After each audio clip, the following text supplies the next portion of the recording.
When I was at school, I was bullied, and I used to hide underneath the chairs and tables so that the bullies wouldn't find me. That memory I'd sort of forgotten about. And then when the pandemic hit and had lockdown, and I would walk past all the shuttered shops and bars and restaurants in my area, and all I could see was tables and chairs stacked up in the window.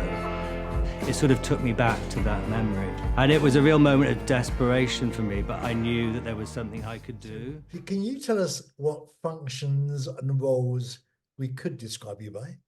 First off, I'm Welsh and I'm a quarter Greek as well. My grandfather's father was Greek. And I feel like I'm an immigrant in Los Angeles, and I'm a part of the LGBTQ community. So I'm a gay artist, and I'm proud of that. But you're an artist, filmmaker, sculptor. It's a long list. Oh yeah, I work in a lot of mediums. Yeah, so I am an artist. I'm a sculptor. I work with neon. I work with film installation, and I also do painting. But you're a displaced Brit like me. Why are you here? I left Wales when I was 18 because I wanted to go to Goldsmiths because there wasn't really anything in Wales that I wanted to sort of do. They obviously have lots of art, a really good art, places in universities, but I really had my heart set on Goldsmiths because it really had the freedom to be able to work in, lots of different mediums. And also I liked the sort of conceptual element that it had to the teaching. And so I was there, and then, I sort of worked and traveled as an artist for 20 years. And then I sort of got to 40 and I was like, I really feel like a change.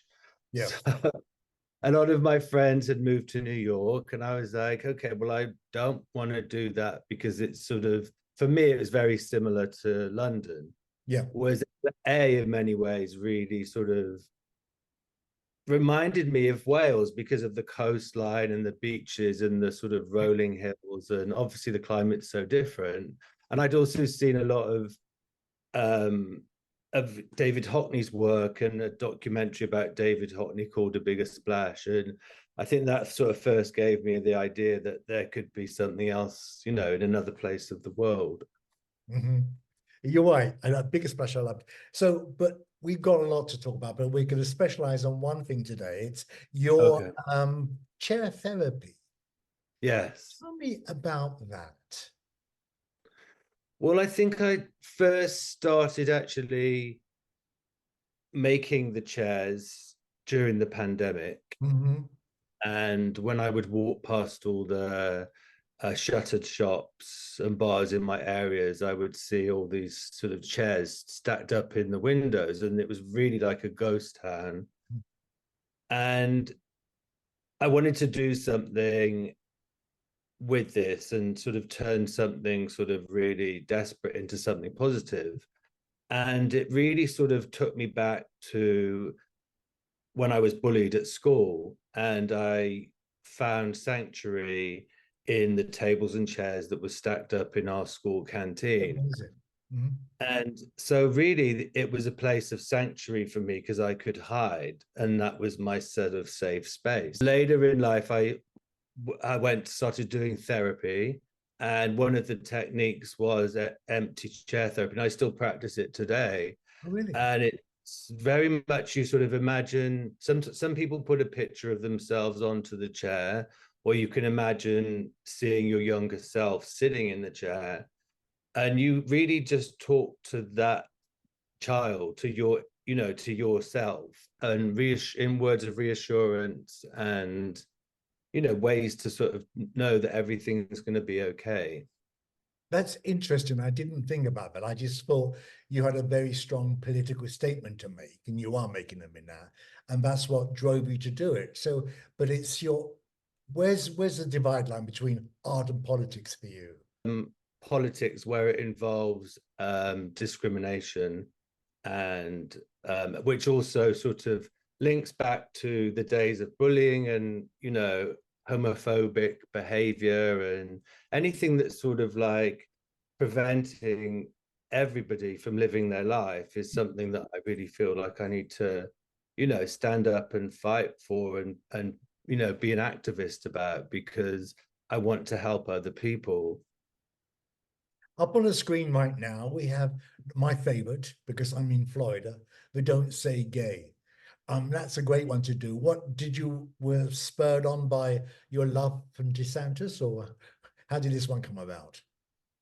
Well, what happened was I was making the work for my exhibition at the UTA Artist Space, and I was, you know, making a lot of the chair therapy pieces, you know, the assemblages, using the neon words suspended within the chairs. So they were very much words of affirmation.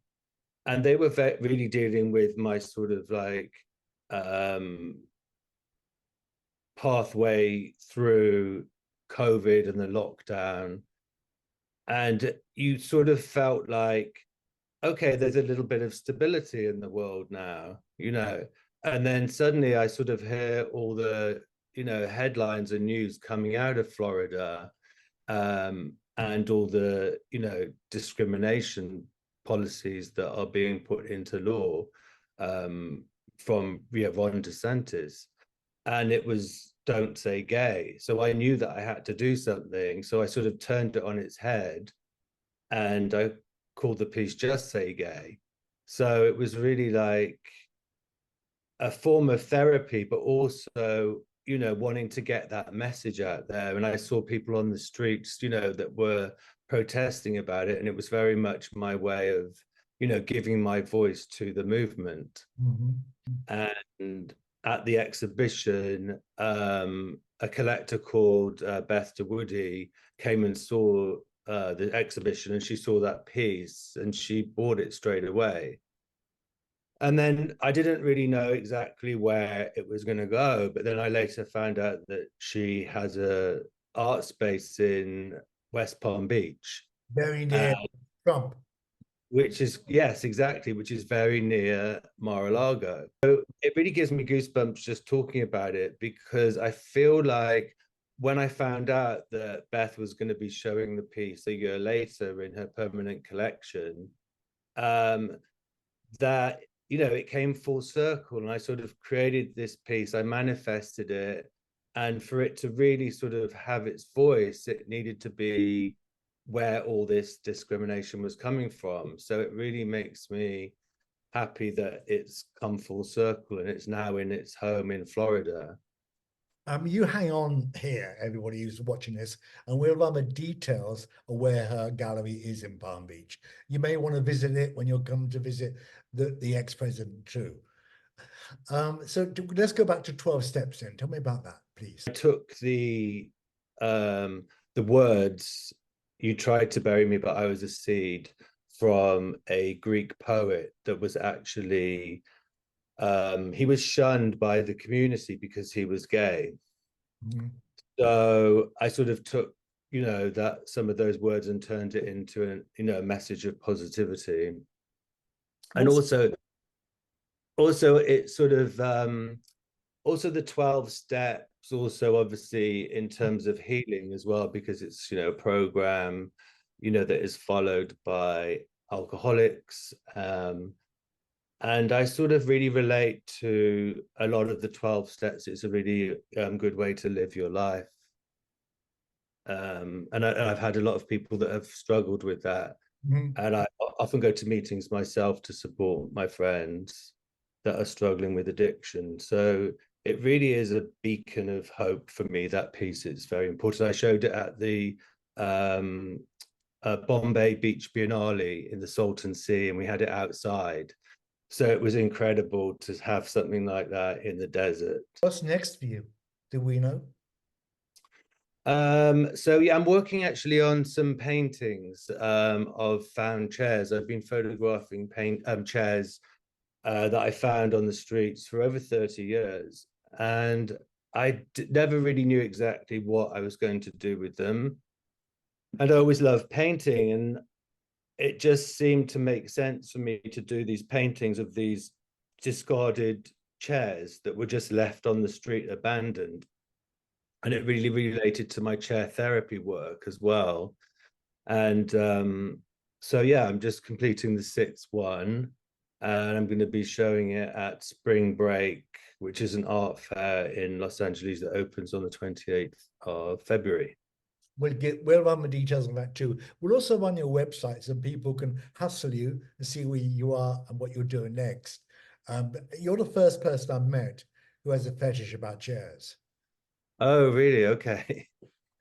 I mean, you know what? I thought I was also the only person that had a fetish about chairs, but I've discovered by being in the collection of Beth to Woody that a lot of artists have used chairs in their work over the years. Vito Anconci, the famous video artist, also made a chair. And I was just surprised there's a lot of people that actually do use chairs in their work. So, like, yeah. We learn something every day. It's been great talking to you, and keep in touch with us to see what's going to happen with you and your work in the future.